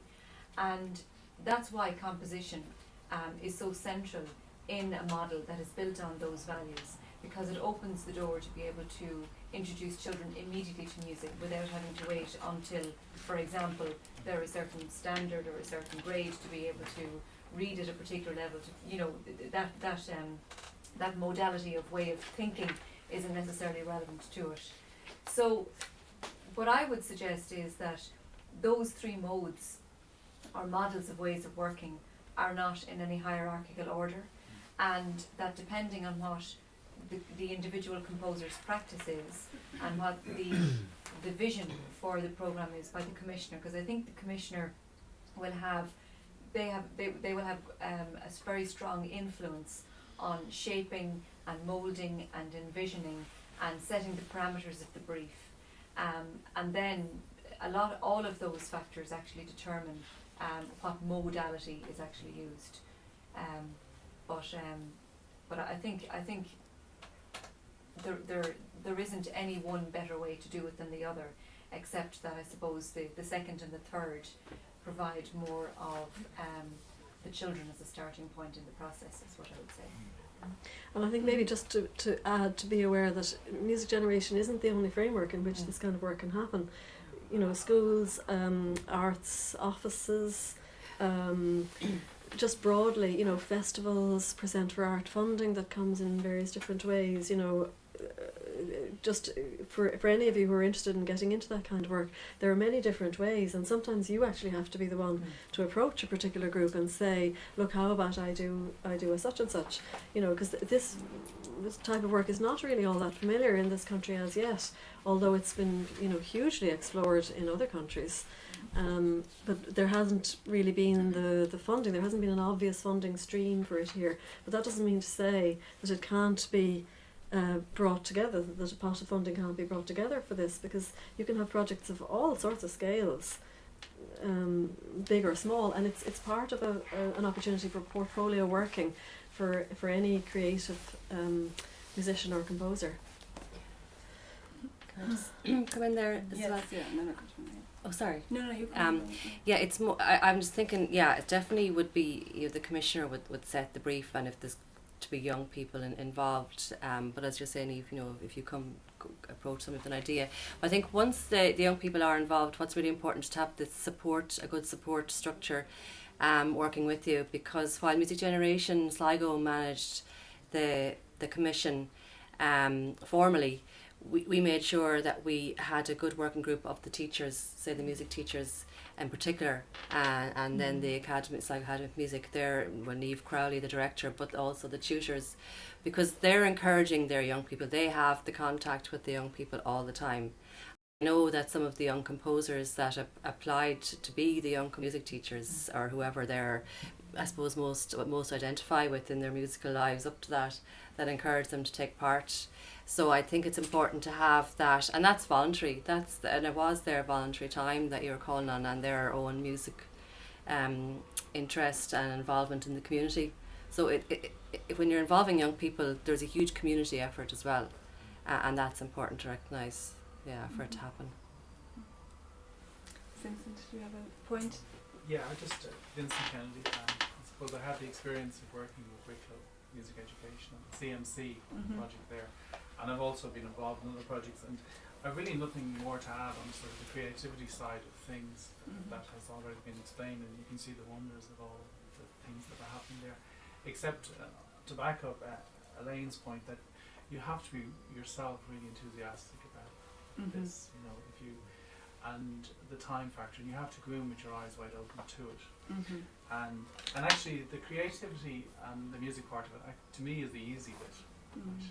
It's all the other things that are the difficult bit, and if I just can talk about those for a moment, thank you. It's the whole dynamic of the situation you're working in. In my last work, say Wicklow, I was working for 4 schools, and the context was different in each of them. In 2 of the schools, I would say that principals were openly enthusiastic, and that's if you have the principal on your side, it makes a huge difference. You can't assume that in the other cases, just because the principals aren't coming in, that they don't know what's going on. They know everything that's going on in their schools. But in our situation, a problem arose right at the very end where a principal decided certain things, and we had no control over that. You know? So you've got to expect the unexpected in relation to that. The other thing that happened was it spanned 2 different years. So we went from 1 year into another year, which means that classes changed, teachers changed. There were a whole lot of changes. So that can happen. You've no control over that as well. But you have to know and get to know the environment. This is where the time comes into it. You know, particularly in schools, they're very, very tight-run things. Simple things like, never sit. And these might sound stupid, but actually, I found them very useful because you can create an atmosphere. When you go into a staff room for a cup of tea, wait till someone tells you where to sit. Because if you watch your fans, as I am of the Big Bang Theory, there are spots. You know, teachers want a teacher. You just sit at a teacher's spot, and they're forced to sit beside somebody that they've already. You know, there could be other dynamics going on there. So practical things like that. You know, you have to ask about if you're working with the children. Do any of them have learning difficulties? It won't be obvious. And the teachers will already know this, but they may not know to say it. Don't bring sweets or anything like that because there's the whole allergy issue. Right? And I have seen people come in and do that, and you know, you just have to be very, very careful about that. And in the classroom setting, and there is a difference between a classroom setting and an outside classroom. In the classroom setting, the teacher, it is their classroom, and they may become very involved, or they might just sit in the background, but they will still be involved, and they may interrupt at any moment if they think some child is is not behaving properly. And if you're not expecting that, that can be quite a difficult situation. So again, the best thing is to try and talk to the teacher beforehand to find out what the classroom situation is. And you will have, it's a whole class situation, you'll have a group of children who just don't want to be there, who are not as interested. And, you know, it can be difficult, you're trying to include everybody, but sometimes, you know, there are some children who won't be interested. But you won't necessarily get that from looking at their faces, because some of the children who are most interested may look the most bored, you know, so you can't really tell. So, like, don't assume anything. But you can get an awful lot from talking to the teacher beforehand or afterwards. And then there's the after school situation, which, so in my situation there were a bit in the school and a bit after school. And usually the after school are the children who have already chosen to be in a particular place. So, you know, you've kind of half that battle is won there in terms of enthusiasm. And all of the time they're creative, but I think it's you need to get a handle on the whole practicalities of it, the timing. And I would say never be late, because schools run on a very synchronized system. You know, if you've got a particular time to be there, you don't want to be late. And they can change. Those things can change very, very quickly. And getting to know the school secretary, I would say, is really, really important. Because they're the one who know all the times. They're the ones who knows how to contact people and know the different people and know an awful lot of the issues that are on in the school. So, and make up your own mind on things. Don't assume just because somebody's telling you this, particularly in the tutor situation. In my case, a couple of the tutors changed, and that created a different problem as well. You know? So just expect the unexpected. The creativity and all of that part is the wonderful part of it, but all the bit that goes around it can be quite difficult. And if you're not expecting it or if you're not used to it, it can really, really set you back in terms of your own, and you may, you know, you become negative about those sort of things. And the last thing I'll say is that the point that Karen was making, it really, nobody when the project starts will have a totally clear idea of the outcome. And all the outcomes will be successful, because there'll always be a concert and people will come and they'll all be enthusiastic. And the parents won't know all of the hard work and all the pain that you've gone through, so they'll just be delighted to see everybody there. And it is wonderful to see what children can produce with people. But sometimes there can be a difficulty. I would say a difficulty arose because there was a difference in the vision that had been set out at the beginning and what then came in about 4 weeks to go in our particular project, you know. So you have to be careful about who is actually in control of the project and who is actually running it, you know, in terms of things. So it's really practicalities. The easy thing is the music part. And just on that question, because I think that's a very good point, who is actually in control of the vision? In your experience, who is? Is it the commissioner? Does that change throughout the process? I think when it's a one-to-one situation, it's just the commissioner. You know. In our particular case, though, where we worked on it, the CMC were running the project on behalf of the commissioner, and that was difficult, I think, for them as well. You know, and we were all working fine until a particular issue arose. You know? And that came very late in the process. Now we managed it, you know. But it's not easy when you're sort of, then you find out you're dealing with two different people.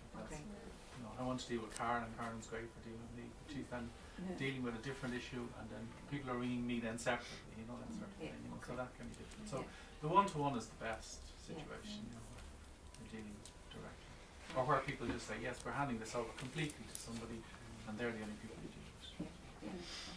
I mean, I think, you know, that's an example where I was referring back to really thinking through and being quite clear from the outset what the project is, and at the same time being flexible within that. But I think there has to be a clear thinking from the point of view of, I suppose, the commissioner, because they're the ones dealing with financial and have certain expectations, so they need to kind of think through exactly what they really want to get out of it, and at the same time being open to taking on board the expertise that they're buying in, you know, and so I think spending spending longer time setting up projects from where from the end when you're not going in with facilitating composers or musicians, you know, carrying it out.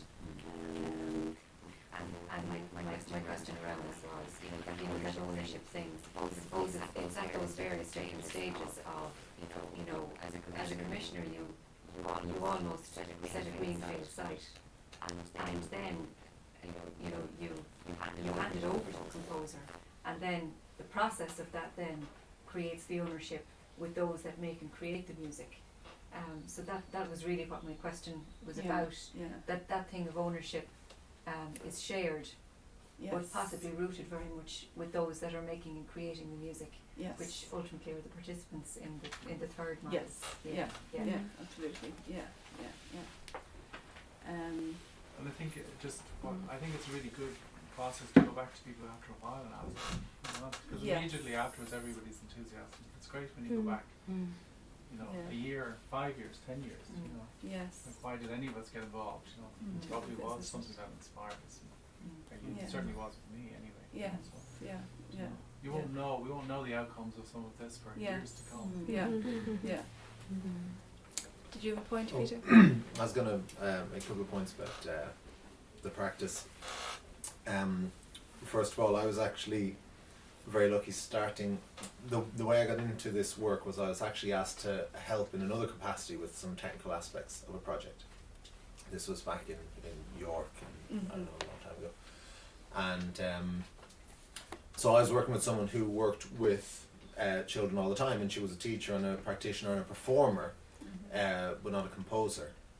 And so as we worked on projects like getting children to sing songs and then arrange songs, and I helped her point out, well, if you get this child to do this on the piano, then the guitar can do that, and helped her with some compositional aspects of it.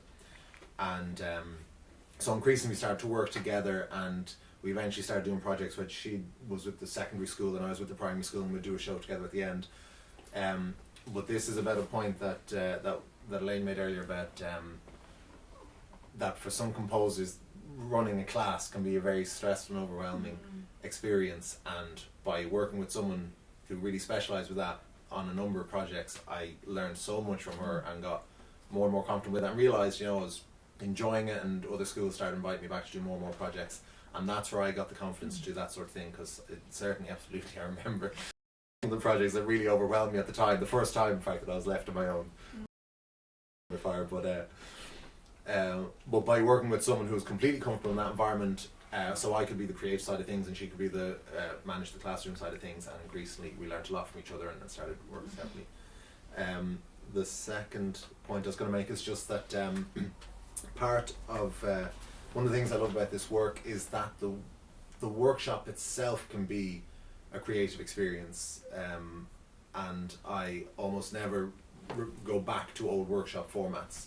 So it's like composing a workshop. What new way can I approach composition today? And what new way can I engage with this group? And what new way can I use chime bars? I hadn't used them in that way before, and I loved that. I'd never used all 25 at once. I usually say you've got a choice between the letters A to G, so I don't mention anything about key or pitch. I just say A, B, C, D, E, F, G, and you might start spelling your name.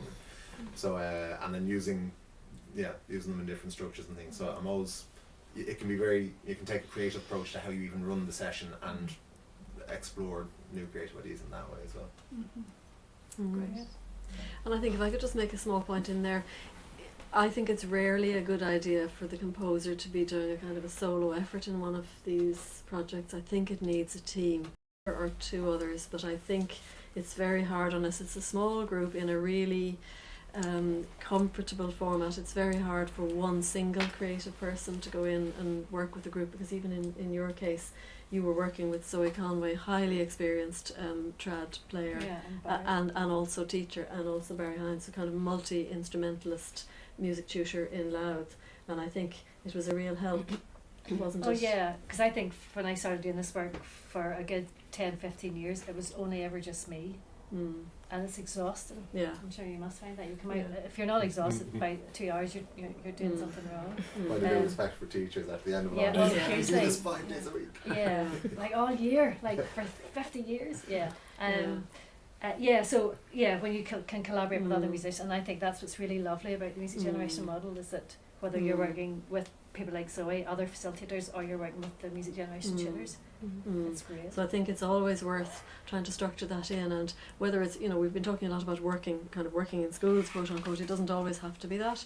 It might be, a youth club framework, it might be an after school project, it might be, any number of different things. It was you who said, you always invite the teacher into the circle, and I really like that, because sometimes the teacher kind of feels, I might do it wrong, because as an adult, he or she has that thing of, it'll be wrong. So always, try to gently invite that person in, and so sometimes they won't and you can't make them, but if they do, the children are just absolutely tickled pink to see their teacher in the circle learning exactly what they're learning, and that's what we kind of tend to frame as the artist-teacher partnership, if you want to give it a fancy name, but that is just so productive, and it's transformative within the working life of, I'm sure, any of you music education partnership people here, and we have some of the coordinators who might want to speak to that. It's transformative, and tutors as well who work in different MEPs. Any of you like to chip in on it? Just Sam, that. yeah. To Sam, confirm it. introduce yourself, Sam, so they know. Hello, I'm Sam.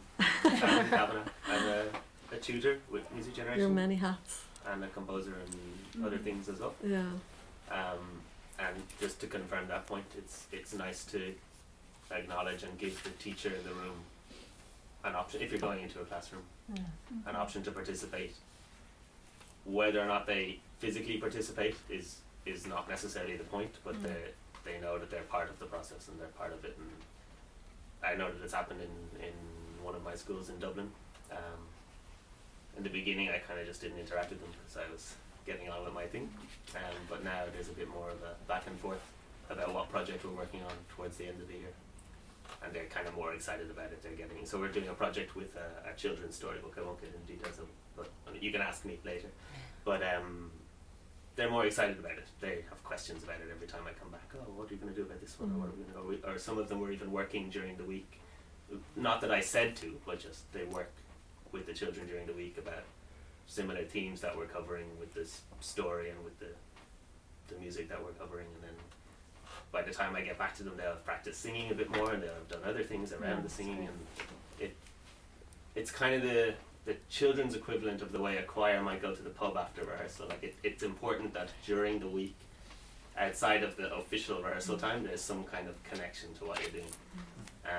It definitely enhances it when you actually get back into official rehearsal time. It's not just about what's on paper and correcting, but there's all the bonding and all the other stuff that's intangible is surprisingly necessary in spite of its intangibility. So it's just a confirmation that getting the people that actually know the children on board, they're kind of here. And also they can help with, if there is a child who's particularly distracted one day, it's not really the place of someone who's just there for half an hour to correct them pretty heavily, but maybe the teacher that knows them can make the call, they'll calm down in a second, or no, let's pull them out of the circle for 5 minutes, or they have a bit more authority and knowledge when it comes to discipline, which helps just the classroom environment run smoother and everything. Could I ask a question about composers? If a commissioner is going, or not even a commissioner, I think we run composition summer camps as well in Sligo. So if you're going looking for a composer for either a commission or to come and work for a week or to work over as a residency, is there a section, I don't know if there's in CMC, where for musicians that work with, or composers that work with young people? We haven't categorised them, or we don't have this sort of subsection of these are the composers, because in a way we have their biogs and you can explore a little bit about them individually, but that's one thing that I was going to throw out as a question, but no, to answer the question, on our website we have all our composers listed alphabetically, so there's nothing that defines them as a composer who works in this setting or that setting or the other setting, and it's really their individual biog which they choose to write, which I suppose they're highlighting within that what they want. So some of them might bring out their educational work and some might not. But I mean, the other thing to mention in relation to our website is we will have a completely new revamped website coming on stream in February. So look out for that, and we'll be in touch with you on that. But it does bring in that whole question of, composers, and Elaine has mentioned, and as has Vincent, the energy that you need as a composer and the love that you need as a composer to work in this way. So the reality is it's not for everyone to either, gravitate towards this work. And I suppose that does bring in the whole question around, I suppose, the capacity and the sustainability of composers, and how we can maybe develop supports for composers. And Eve might like to come in here on that, but it is something that's at the back of my mind, like how we, the Contemporary Music Centre, can maybe try and develop some supports to help composers who may not be working in this area but who may want to come into working in this area. Yeah, maybe if I could add something in on that. I think it's a little bit chicken and egg at the moment, in that there isn't all that much that's sort of all that much work that's obviously available for this kind of thing. I mean, you won't see lots of funds being advertised or opportunities or whatever, but at the same time there are people who want to work with composers. So I think we can do something around finding out who's interested in this sort of work, and then bringing them more closely together with the people who might have that kind of work, and just generally getting something kind of circling around that. So maybe something like a register or some kind of icon a composer could put on his or her website, or sort of some easy ways that you don't have to go through 350 composers or whatever it is to find those people. And I think we'd be very interested, after this session, if any of you could maybe communicate with Karen if you are interested in kind of having your name on some kind of a list or something. And also then looking at, are there some kind of upskilling needs out there? Because what I tend to find, certainly in working with the music education partnerships, is that maybe an idea comes up and people tend to say, oh, I'd love to work with so-and-so. And I'm saying, oh yeah, fantastic, so-and-so would be absolutely great. But there's also these other 6 people, have you thought of them? And from the commissioning side then, the feeling tends to be, well, I kind of want my project to go well, so I think I'd rather work with somebody who has the proven skills. But of course that's where the chicken and egg thing comes in then. How do you get into this kind of work? So we really want to broaden that out as well. And it may be that there's some training or facilitation. I mean, we've learned a huge amount from the composers who have spoken this morning, just little practical tips, for instance, but there are just sort of in principle things around that. And I would also say, for any of you who are interested in this work, watch things like the Journal of Music in Ireland, register for both the CMC and the Music Generation regular e-shots, watch all those kind of things, because composers are usually appointed after a tendering process. And so if you're not watching those, you can't be considered. Just a point on that, what about mentorship, like some sort of structure? Yes, exactly, and that's something I'd love to see happening. And I've always tried to figure it into, for instance, the Music Generation Arts Council partnership things. The problem tends to be that the projects are happening all around the island, so it can be difficult. Like a composer in Cork may love to shadow a project in Donegal, but it just mightn't be feasible, or vice versa. So again, the more that we jointly as organisations know about the desire for that, the more we can do the matching. Yeah, and it would seem from listening to the contributions that the real experience is got in the classroom, in the field. So when I'm saying that, what supports can we offer, it's really hard to be offering supports outside of an infrastructure, which means you need a project in place, which means you need funding in place, and maybe it's a question of trying to build in a little bit of extra funding somewhere that would go into mentoring along with the project. I mean, one thing just to reference as well, which again will be on our website soon, is some resources out of Elaine's project in Wicklow. So Elaine, as I said, was one of the 4 composers, and she worked with 3 schools and a plethora of performers, and the project is entitled Mostly Me, and it had its performance outcome in the Mermaid Art Centre in Bray. And Elaine has fantastically worked on worksheets. So there will be a workbook around Mostly Me, and how she I suppose devised those songs with the children. It's the 3 songs from the piece of music in the classroom, and it'll be specifically for music generation tutors to use in classroom settings. But I think, you know, it would be probably very interesting for people who are interested in working in classroom settings to see how the process was for writing those songs and that music and the percussion. The children were all very young. They were between 5 and 8. First, second, third class.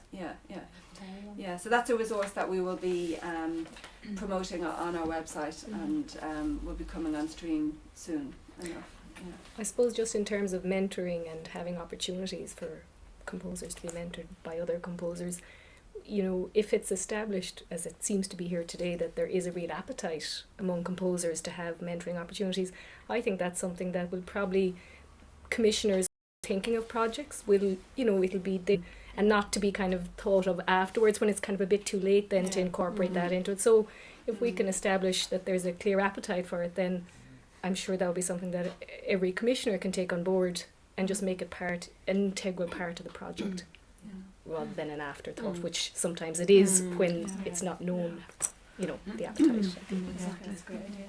To say, my name is Una Keane. I'm a composer, and I also very, very interested in all of this. I'm really impressed by the Sligo project.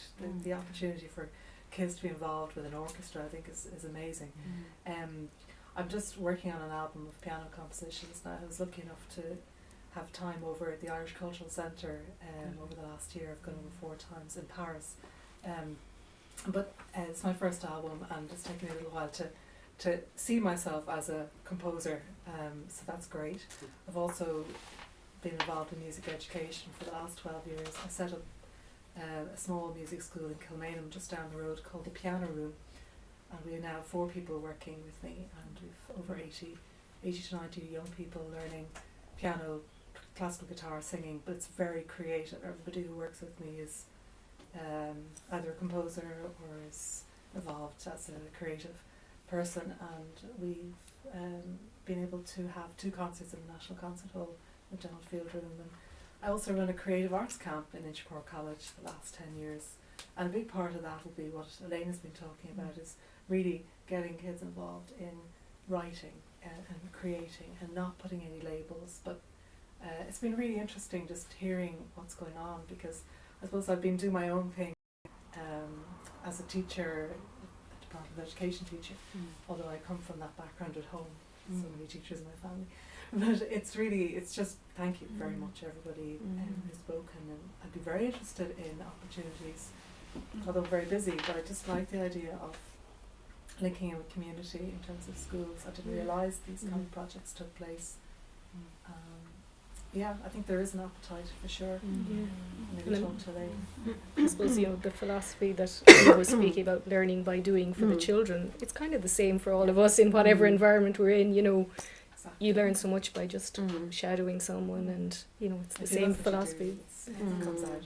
Yeah, absolutely. And I think for the composer here is like the lead facilitator would love to have a fellow composer involved. I would just love that. Yeah, sort of a team approach. Because they're bringing in ideas, and even though maybe one is the lead and one's maybe more of a shadow, but I think that's a really great opportunity again for both.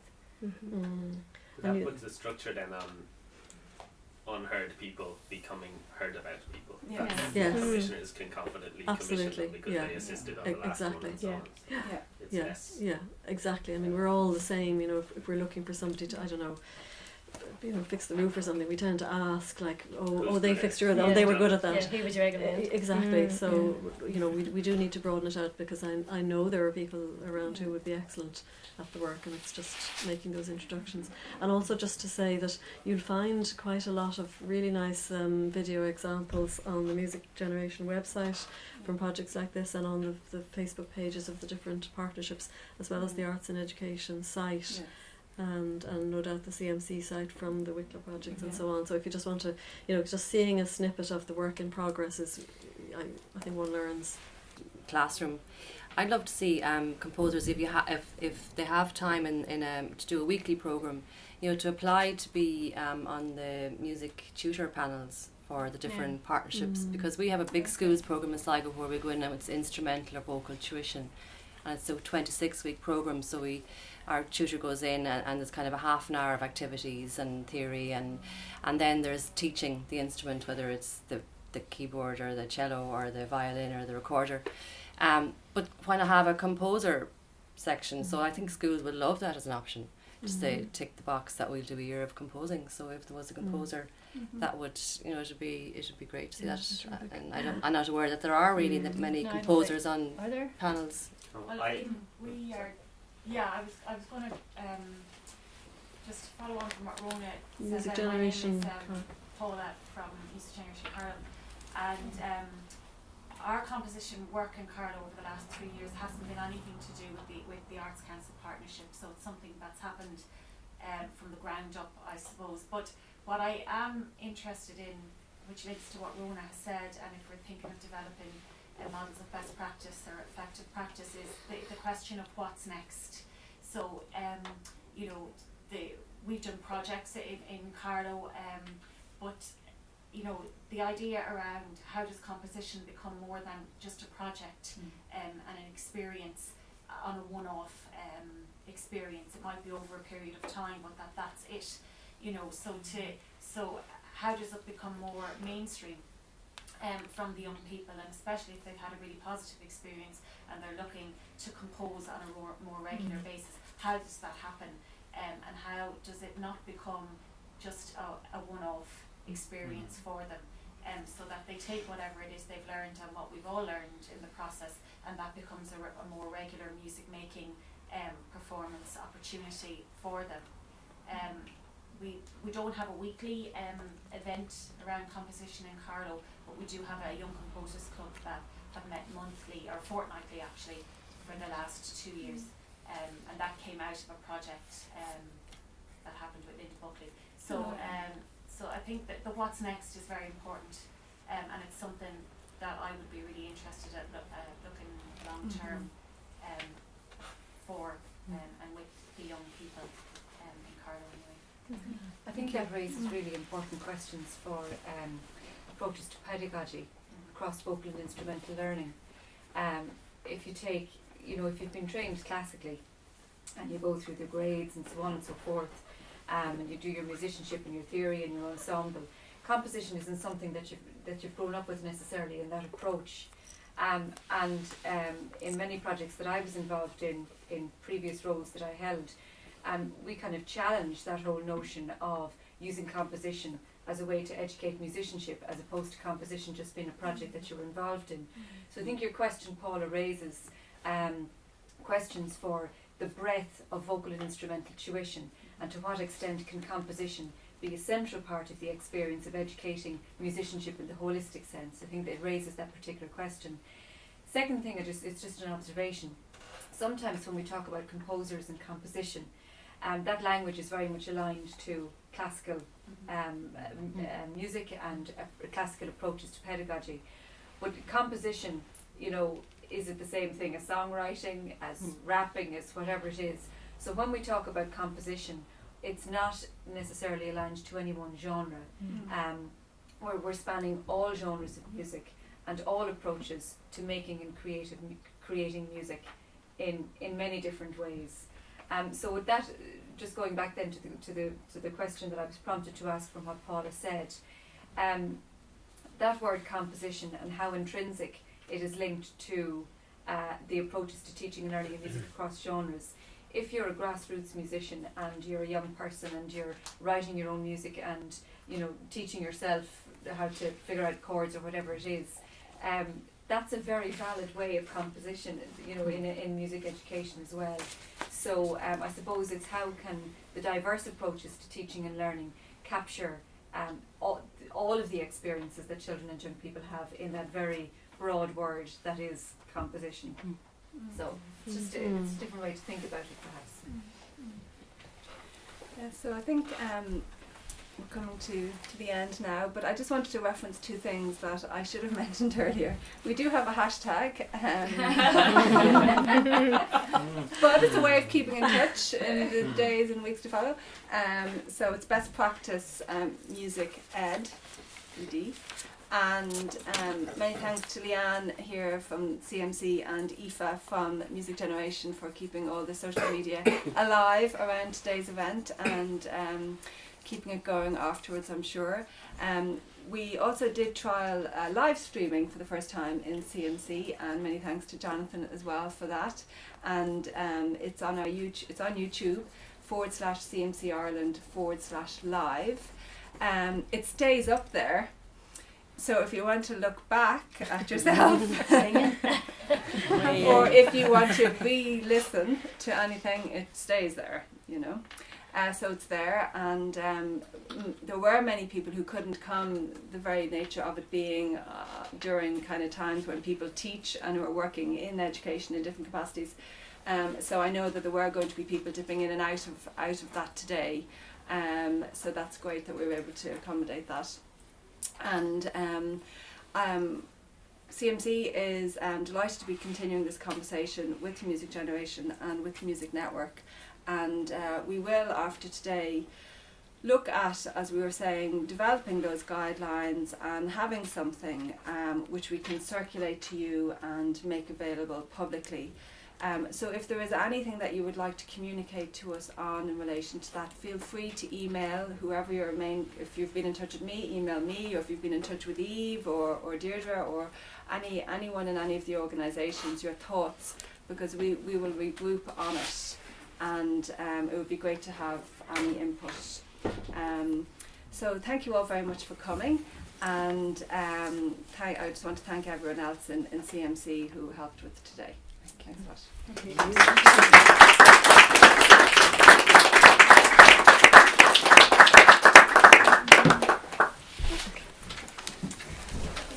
That's very good. Thank you very much. Very interesting.